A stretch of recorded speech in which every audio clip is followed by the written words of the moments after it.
welcome to the Echo Tips podcast. In this week's edition, it's going to be a battle. It's going to be a nose-to-nose. It's going to be a face-off between the Amazon Echo Show and the competing product by Google known as the Google Nest Hub. H-U-B. All right. So they're both in this space with the virtual assistants, and we're going to look in particular maybe some two knockout blows that the Google Assistant does on the Nest Hub line of devices in particular. So we're looking at ones that have screens on them in particular. And we're going to look at 2 points that maybe might jump out at you and be a real advantage for you when looking and comparing these different devices. And the good news is they're very economical when you start to look at some of these things, to have these different tools in your toolbox for your friends, family, smart home uses, and the like. All right, but before we get into that any kind of detail, it's time to go to a brief message about our podcast, and then we'll be right back. This episode is brought to you by New Vision at Goodwill Industries of the Valleys, and also made possible in part by a grant from the Virginia Board for the Blind and Vision Impaired. New Vision is a program of Goodwill that provides information services and assistive technology training to individuals with visual impairments. Goodwill Industries of the Valleys is a nonprofit organization serving Central, Southwest, and Southside Virginia. Goodwill's mission is to empower individuals, strengthen families, and inspire communities. These shows are provided for educational purposes. This podcast may not be retransmitted, sold, or reproduced without written permission from New Vision.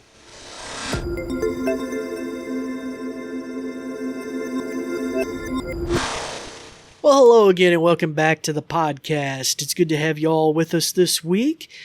For our new listeners, we'd like to welcome you. My name is David Ward. I'm an assistive technology instructor with the New Vision program at Goodwill. And we try to have little nuggetized episodes here on the Echo Tips podcast where we teach you new things about the Echo. We look at hardware. We look at skills. We look at smart home things. And today, like I mentioned, we're going to actually do a comparison with the competing product from Google. Now, for our returning listeners, we'd like to welcome you as well.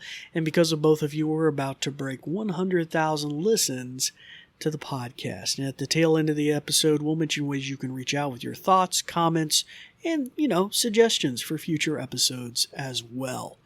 All right, well, before I start saying the words that'll trigger everybody's different devices at home, if you do have an Amazon Echo, a Show, a Dot, whatever it is, in hearing distance of my voice, you may want to shut its ears off.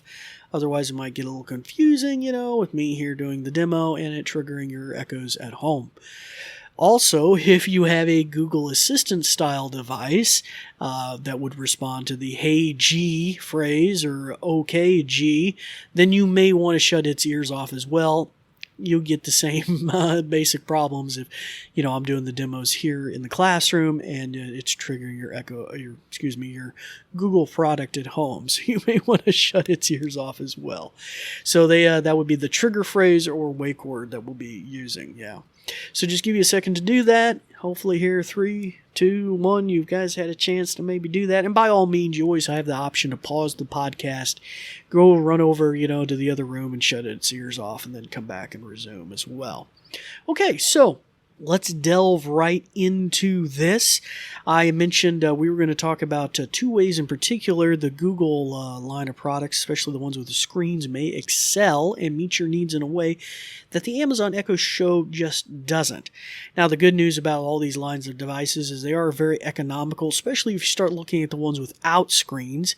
In a future episode, say part 2 of this kind of continuing kind of head-to-head, we may look at some of the major distinctions in that regard as well. For example, at home I have a Echo Dot, and I also have a it used to be called the Google Home Mini, which I think is now called the Google Nest Mini. Very similar kind of little donut-shaped device, that sits on your counter, and you can talk to it, and it does all these cool things. All right, so in particular, let's delve right in. Now, I have had experience with these going way, way back to their very first iterations, from the very first Echo Pringle can, which is kind of my nickname for it because it kind of looked like a Pringle can, all the way back in 2015, 2014, somewhere around there.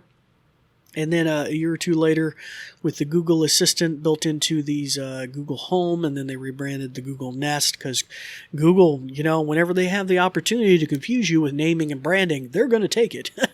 Anyway, so they changed the naming conventions there a little bit as well. But I have the here sitting on my desk, the Google Nest Hub, which has a little, I don't know what that is, maybe it's not quite a 5-inch display. Maybe it's a little closer to 7 or 6-inch display, and this is the Gen 1 model. And then, of course, you all are well aware from probably hearing past episodes that I have this brand new 10-inch, brand new Echo Show 10 with a motion control robotic base, or whatever you want to call it, that spins the screen around to point at you. So, anywho, so that gives you an idea of the face-off here we're going to be looking at. Now, in particular, we're going to look at our first point is YouTube. Yes, YouTube is a very powerful resource for video sharing and just resources and tools and tips, and just got so many different things on there. Music, artists, put a lot of their stuff up there. So just a lot of really cool stuff. But check this out. We'll go start with the Google Nest Hub. Okay, Google, play Windows Weekly on YouTube. So that's a podcast. All right. Here's Windows Weekly on YouTube. / video blog, because it does have a video component to this show. No insurance? Ooh, it's YouTube when there's commercials. That's the real YouTube. Okay, there was it's a time commercial. for Windows Weekly. There Paul you go. Here. Mary Jo Foley's here. We've got lots to talk All about. right. The success of Windows 11 in the Okay, consumer Google, market. stop. All right, so there you go. It was just that easy. Now that's really powerful, very powerful. Now, obviously, if your show had a difficult to say name or something like that, or was spelt kind of funny, as often is the case with virtual assistants, your mileage may vary there. And it's very possible, and I think it's happened to me before, it will bring up tiled results if it's a number of different shows may fit then you might have to touch on screen the show you want. Okay, so now let's try on the Amazon Echo Show 10 here. Alexa, play Windows Weekly on YouTube.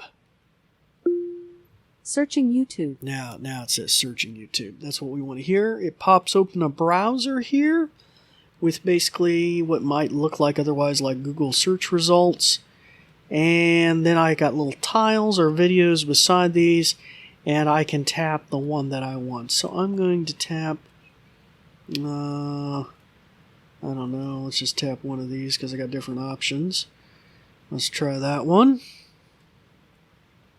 There comes a time in every organization where cloud expense becomes the existential I got another issue. Commercial. My name is Leon Cooperman, CTO at Cast AI. So we'll fast forward here.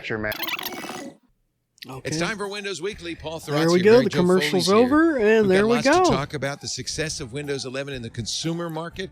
Microsoft playing games with the Insider program. Why are some insiders more equal than others? And then Paul Google shows us a great new trick my brain that stopped working. eliminates the Microsoft account for signing on Windows Alexa, 11 setup. stop. On the website parsleyhelp.com. Okay, Google, Please stop. say- Yeah, I say the wrong name and I trigger them both. See what happens. All right, well, there you go. That gives you a little idea of how that works. So there's that extra layer of step with the Amazon Echo because of their little tiff between them and Google that requires you to tap the screen, and make sure that, that's a minor thing, but it is kind of interesting. It's worth noting. So anyway, what was our second point we're going to talk about today other than YouTube? The other point is voices. So let's just take a quick listen. Alexa, what time is it? It's 2:40 p.m. Okay, so that is the typical A-lady voice. Alexa, change voice. Okay, you're all set. All I'll right, be the there voice you you hear when go. you speak to this device. If you'd like to change how you wake me up, you can also change your wake word. All right. So there you go. In American English, you have basically these two voices. So now you're familiar. You're probably already very familiar with these. But notice the Google line of products. Okay, Google, what time is it? It's 2:41 p.m. Okay, so there's one voice. Okay, Google, change voice. Here's an example of one of my other voices. Would you like me to use this one? No. Here is another voice example. Okay. Would you like me to use this one? No. Okay, if you want to hear more voice options, you can find them in Google Assistant settings on your phone. There you go. Okay, so it directs you to where you can go on an app on a smartphone or tablet to make additional customizations. Hey y'all, just a real quick post-production note here. I wanted to demonstrate some of the variety of voices here because when we do the query verbal command, you only get a limited spectrum of them, and there is a wide variety here. So, and I wanted you to hear them in high fidelity as well. So I'm just going to take you through that real quick using the app as it was recommended here. And here are some of these voices. Here are the voices you can pick for your Google Assistant. If you like this voice and want me to keep using it, just stop here. All right, there's one. Here are the voices you can pick for your Google Assistant. If you like this voice and want me to keep using it, just stop here. Here are the voices you can pick for your Google Assistant. If you like this voice and want me to keep using it, just stop here. Here are the voices you can pick for your Google Assistant. If you like this voice and want me to keep using it, just stop here. Here are the voices you can pick for your Google Assistant. If you like this voice and want me to keep using it, just stop here. I like that one. That's pretty cool. Here are the voices you can pick for your Google Assistant. If you like this voice and want me to keep using it, just stop here. Oh, we got some kind of different... Okay. All right, anyway, that gives you a real quick idea of some of those voices. Let's go back to our show. I think that really could be good. They're both feminine and masculine voices. And I think the power of that is, one, if you get bored of a voice, but more importantly, if you have a hearing impairment or the like, maybe different pitches, are better for your hearing, then you have that option. So I think that's just kind of, it's a subtle, simple little thing, but it's pretty cool. I really would like to have more additional voices on the Amazon Echo line of devices, if for no other reason than just the hearing component. Maybe people can, how long are we stuck with the A-lady voice until we even got the masculine voice? I mean, which I think was kind of codenamed Ziggy or something. I mean, how would you, it seemed to take a long time. I mean, we had Tom-Toms and everything. They had all sorts of different voices.